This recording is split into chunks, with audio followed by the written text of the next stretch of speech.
Welcome back to my Hindi lecture channel. तो student, पिछले वाले वीडियो में हमने कवि सुमित्रानंदन पंत का पाठ 5 पर्वत प्रदेश में पावस पढ़ा था। यानी पाठ परिचय और कवि परिचय का अध्ययन हम कर चुके थे। आज हम पर्वत प्रदेश में पावस कविता का भावार्थ समझेंगे।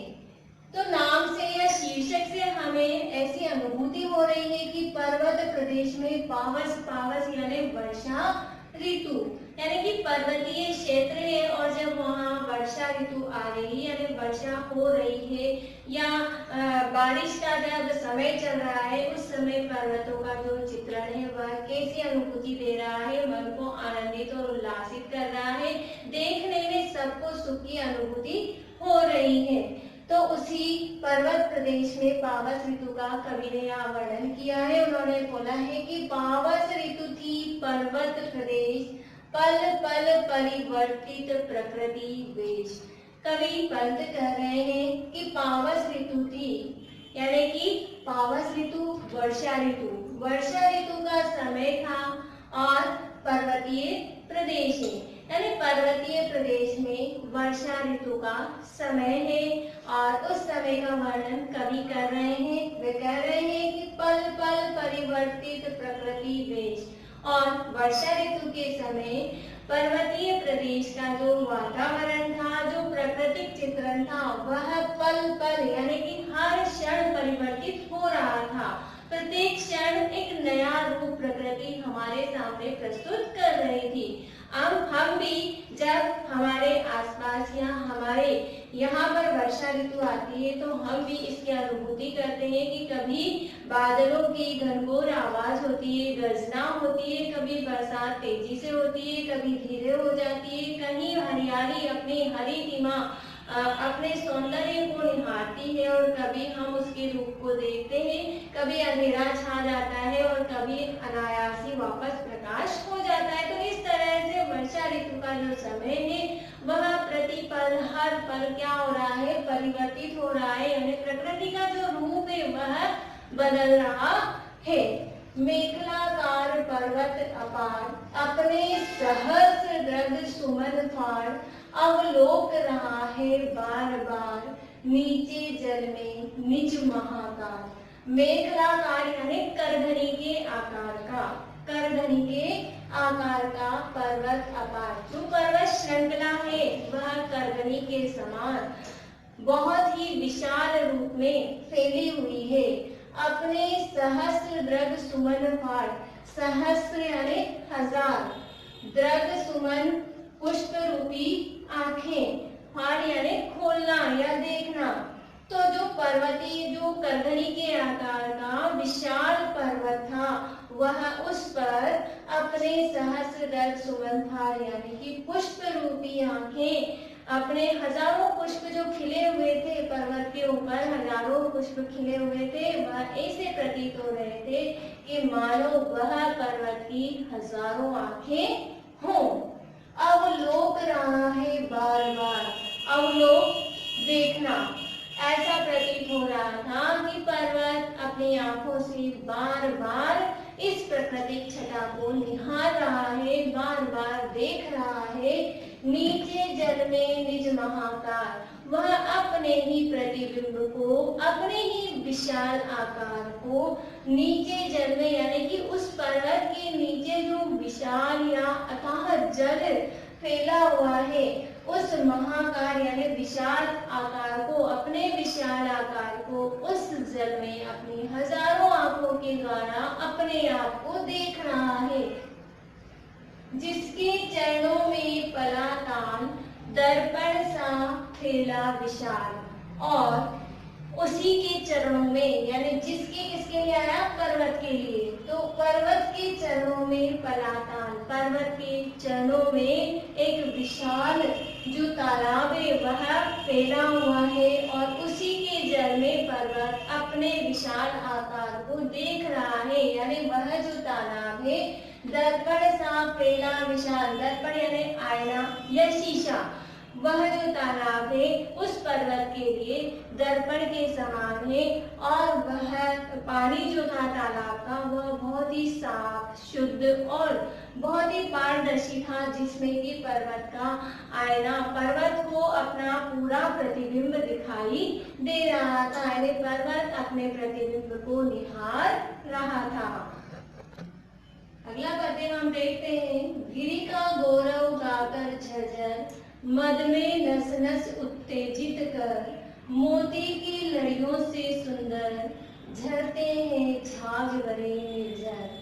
अब यहाँ हम जो अर्थ या भावार्थ को जोड़ेंगे, तो अर्थ को जोड़ने के लिए हमें नीचे वाली लाइन से अर्थ शुरू करना होगा। तो देखिए, झरते हैं झाग भरे निर्जर, यानी जब पर्वतों से वह पानी गिर रहा है, यानी झाग में, झाग यानी पेन, झाग के रूप में जब पर्वतों का पानी गिर रहा है, यानी कि जब वे झरने बह रहे हैं, तो वे ऐसे प्रतीत हो रहे हैं मानो मोती की लड़ियों के समान, बहुत सुंदर और आकर्षक मनमोहक रूप हमारे सामने प्रस्तुत कर रहे हैं। तो वे पर्वतों के झाग झरने के समान, मोतियों की लड़ियों के समान बहते हुए दिखाई दे रहे हैं, और जब वे बह रहे हैं तो उनका जो झरझर का जो स्वर है वह पर्वतों के गौरव यानी गुणों का गुणगान कर रहा है, पर्वतों की महानता का गुणगान कर रहा है, और उस महानता के गुणगान को सुनकर जो दर्शकों का मन है उसमें नस नस में उत्तेजना भर रहा है, यानी पर्वतों के ऊपर से जब झरना अपने झरझर स्वर में बह रहा है, तो वह पर्वतों के गुणगान को इस तरह से कर रहा है कि मानो दर्शकों की नस नस में उत्तेजना भर रहा है, उनके अंदर उमंग और उत्साह को जागृत कर रहा है। गिरिवर के उर से उठ उठकर उच्च आकांक्षाओं से तरुवर, हे झांक रहे नीरव नभ पर, अनिमेष अटल कुछ चिंता पर। और गिरिवर के उर, गिरिवर यानी वही पर्वत के लिए आया है, उर यानी हृदय, गिरिवर के उर से उठकर, और जब पर्वतों के हृदय से, हृदय के ऊपर जो उच्च आकांक्षाओं से तरुवर, तरुवर यहाँ वृक्ष के लिए और पेड़ के लिए आया है, जब उन पर्वतों पर हम ऊंचे उठे हुए पैरों को देखते हैं, यानी कि पर्वतों के हृदय पर जो वृक्ष लगे हुए हैं, वे उच्च आकांक्षाओं से ऊंची ऊंची ऊंचा उठने की कामना, उच्च आकांक्षा यानी ऊंचा उठने की कामना। तो ऊंचे उठे हुए वृक्ष, हमें ऐसा लग रहा है कि पर्वतों के हृदय पर जो वृक्ष लगे हुए हैं वह उच्च आकांक्षाओं की कामना कर रहे हैं, और ऐसे देख रहे हैं, झांक रहे हैं नीरव नभ पर, नीरव यानी शांत आकाश, नभ आकाश, नीरव शांत। तो वे जो बड़े बड़े वृक्ष है वह आकाश की तरफ, बिल्कुल मौन और शांत आकाश की तरफ इस तरह से देख रहे हैं। अनिमेष अटल कुछ चिंता पर, अनिमेष एक टक, चिंता पर यानी चिंतित, वह अटल है और बिल्कुल एक टक होकर आकाश की तरफ बिल्कुल उच्च आकांक्षाओं की कामना से झांक रहे हैं। उड़ गया अचानक लोभ उदर, फड़का अपार पारद के पर, रव शेष रह गया निर्झर, हे टूट पड़ा भू पर अंबर। कवि यहाँ पर बादलों का वर्णन कर रहे हैं, तो उस समय उन्होंने बताया, वो कह रहे हैं कि लो अब देखो, उड़ गया अचानक लो भूदर, फड़का अपार पारद के पर, भूदर यानी पहाड़, सामने आप दृश्य देखो कि अचानक पहाड़ पार, अपार मतलब श्वेत पारद के समान उड़ता हुआ आकाश की ओर चला गया है। ऐसा प्रतीत हो रहा है कि पहाड़ वहां से उठकर चला गया है, यानी कि कवि उस चित्रण का वर्णन कर रहे हैं जब बादल, वर्षा भरे बादल पहाड़ को ढक लेते हैं, यानी हम जब दूर दूर तक अपनी नजर देखते हैं तो धरती और आकाश जहाँ मिले हुए दिखाई देते हैं, तो उस क्षितिज के समान वह स्थिति हो गई है कि पूरा पर्वत बादलों से ढक गया है, श्वेत पारद के समान वह हमें दिखाई दे रहा है, रव शेष रह गया है निर्झर। और कवि कह रहे हैं कि इस तरह से बादलों ने पर्वतों को ढक लिया है कि पर्वतों के झरने और जो आकर्षक चित्र हमें दिखाई दे रहे थे, मन को मोह लेने वाला जो दृश्य दिखाई दे रहा था, वो बिल्कुल नहीं दिखाई दे रहा है। रव यानी आवाज, अब सिर्फ आवाज ही बाकी रह गई है, यानी कि झरनों की जो कलकल की ध्वनि थी, कलकल का जो स्वर था, वही हमें सुनाई दे रहा है। न पर्वत दिख रहा है, न पहाड़ दिख रहा है, न झरने दिख रहे हैं।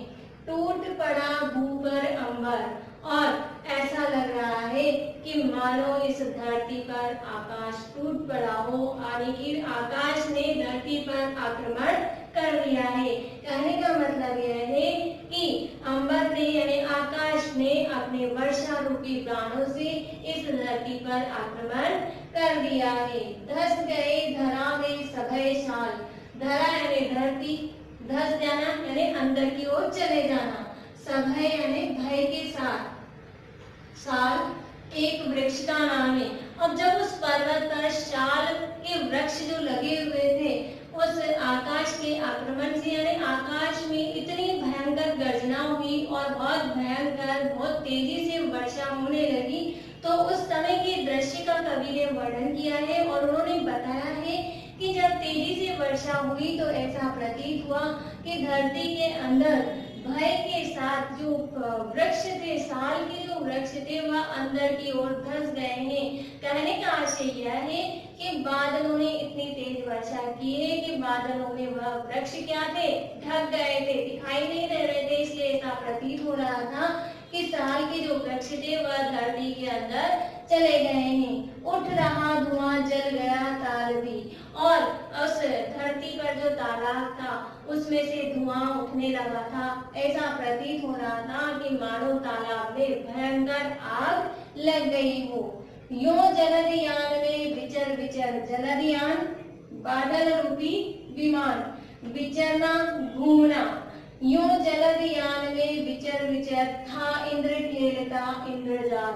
और इस तरह से ये सारे दृश्य को करने वाला स्वयं इंद्र देवता जो है, वर्षा के जो देवता है, स्वयं इंद्र, वह इंद्रजाल यानी अपनी जादूगरी को जलदयान में यानी जलद बादलों का जो यान था उसमें बैठ करके वह घूम घूम कर ये सारा दृश्य देख रहे थे। अपनी जादूगरी चारों तरफ जो फैली हुई जादूगरी थी वह सब देख रहे थे। था इंद्र खेलता इंद्रजाल, और स्वयं वर्षा के जो देवता इंद्र थे वह यह सारी जादूगरी कर रहे थे। तो कहने का अर्थ यह है कि जो वर्षा ऋतु है उसमें प्रकृति का जो सौंदर्य है, प्रकृति का जो रूप है, अचानक बार बार परिवर्तित हो रहा था और आकर्षक और मनमोहक रूप में हमारे सामने प्रस्तुत हो रहा था। तो हमने यह अध्याय पढ़ा, समझा। तो गाइस, आपका यह अध्याय यही समाप्त होता है। आप समझकर याद करने का प्रयास करेंगे और यदि कोई समस्या आती है तो कमेंट्स बॉक्स में शेयर करेंगे और चैनल को सब्सक्राइब करना ना भूलें। धन्यवाद।